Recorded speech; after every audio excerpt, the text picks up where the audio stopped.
Hi everyone, new day new blog. তো আজকে ready হয়েছি, যাব একটু ডিমার্টে।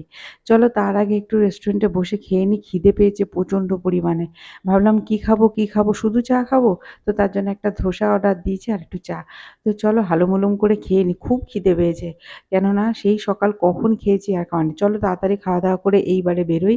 কিন্তু বাইরেটা দেখেই তো মাথা খারাপ, এত ভিড় ভেতরে, সব সময়ের জন্য ভিড় থাকে। জিনিস দেখে তো মনে হয় কোনটা ছেড়ে কোনটা নেবো, এটা ওটা সব নিতে ইচ্ছা করে।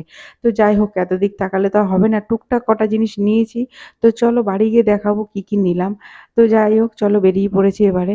আর কি, অনেকটা যেতে হবে আবার। কি কি নিলাম দেখো, বেশি কিছু তো নিইনি। তাড়াতাড়ি করে গ্লাস নিয়েছি একটা, আর নিলাম সবজি কাটার জন্য একটা, এই একটা ম্যাশ পটেটোর মতো সেটা একটা, আর গ্লাভস একটা, আর নিয়েছি টয়লেট পরিষ্কার করার একটা নিলাম ব্যাগ, রোজ আমার ধোয়ার মতো একটা জিনিস লাগে, আর নিলাম একটা কভার, ব্যাস।